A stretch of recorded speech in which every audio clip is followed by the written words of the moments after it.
A man working at a Lexington business is killed in an accident. Now police are trying to figure out how it happened. Warm air continues to surge into central and eastern Kentucky. I'm tracking an increase in the muggy factor and some storms straight ahead. And one day after this deadly crash shut down part of Interstate 64, the driver of the semi is now in jail, facing numerous charges. Tracking, alerting, protecting. This is WKYT News at 4.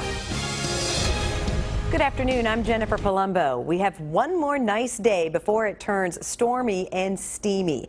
It's warmer than yesterday. This is a live look at Thoroughbred Park in downtown Lexington, where it's 74 degrees right now. WKYT Chief Meteorologist Chris Bailey has a first look at the forecast. Chris, it's a nice day. Yeah, it really is, Jennifer, getting those high clouds that are streaming in across the area as of now. And we're seeing a heck of a temperature gradient, as expected, from north to south as that warm air comes in from south and the southwest. Take a look at the numbers now. We go from 69 into Covington to 81 London and Harlan. So southeastern and southern parts of the area, upper 70s, low 80s.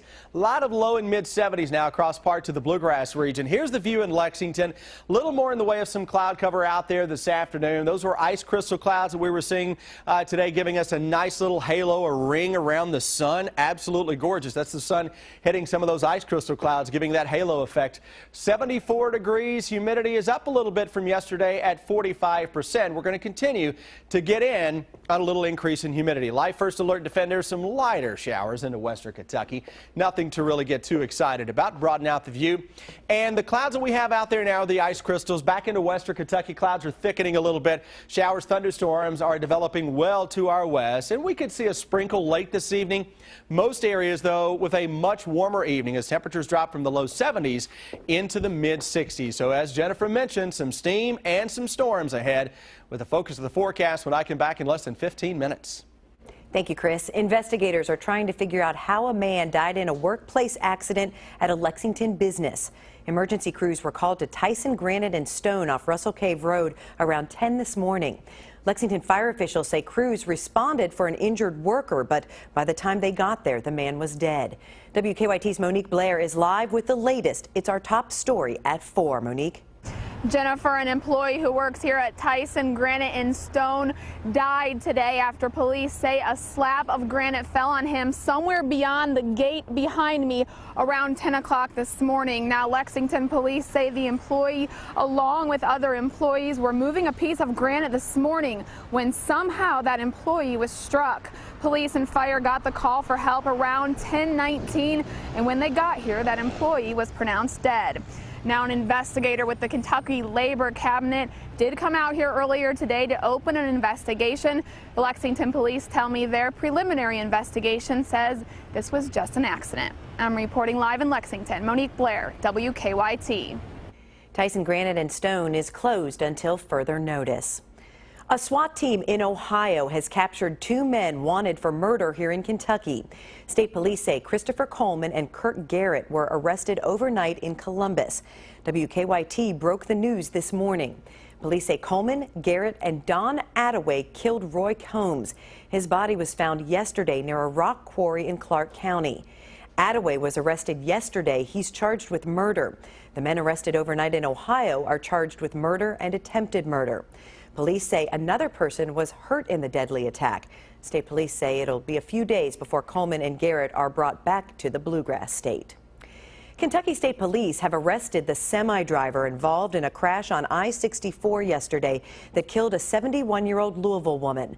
Doris Wise died when the semi slammed into her car in Shelby County, causing a chain reaction crash. 22-year-old Miroslav Kuzmanovic is in jail this afternoon in Shelby County.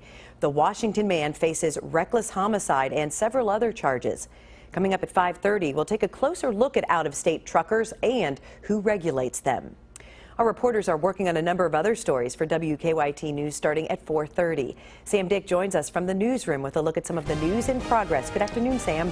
Good afternoon, Jennifer. Cleanup continues in Anderson County after a violent crash involving a tractor trailer. It happened around midnight on Grafenberg Road. That's in Alton, just north of Lawrenceburg. Police say a semi ran off the road and hit a tree in a woman's front yard. Surprisingly, the house was not damaged, but the impact of the crash knocked the engine out of the semi. Debris was scattered across one woman's front yard. The whole load had shifted forward just about and pinned him in the cab of the truck. And like I said, a couple of neighbors and one of the boys climbed up in there, and we could barely see him. The driver was flown to UK hospital. We have no update yet on his condition. Year 2 of UK's hemp research pilot program is underway. Today, researchers from the school's College of Agriculture gathered at Spindletop Research Farm to plant more hemp for the 2015 project. Almost 1,800 acres of hemp will be planted this year in Kentucky. That's up from 33 acres last year. Processors are looking to turn the banned crop into products. And that's a quick look at some of the news in progress. Jennifer, back to you. Thanks, Sam. That a story is making headlines across the nation at 4. The death toll is now at 8 from Tuesday night's Philadelphia train derailment. Today, a victim was found in the mangled rail cars. As Karen Kafa reports, the speed of that Amtrak passenger train and the engineer at the controls at the time of the crash are at the center of the investigation. Officials believe all 243 people on board the Amtrak train when it crashed are now accounted for. We know their whereabouts completely.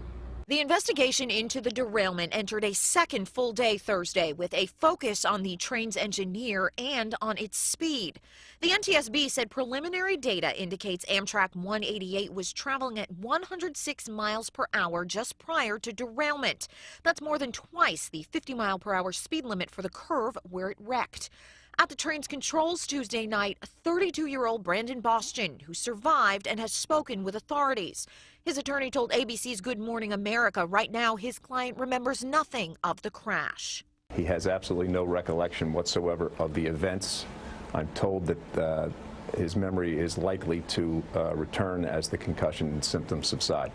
Philadelphia Mayor Michael Nutter was criticized for comments Wednesday in which he described the engineer as reckless. On Thursday, he said he was simply expressing an opinion. And in no way, shape, or form should my comments be taken as to be judgmental about their process or what might happen. But federal officials emphasize that they are looking at all factors surrounding the deadly crash. We will be looking at the mechanical condition of the train. We'll be looking at the track and the signal system as well. So we are looking at the human. We are looking at the machine. Amtrak service in the busy Northeast Corridor remained snarled Thursday with no service between Philadelphia and New York. In Washington, I'm Karen Kafa.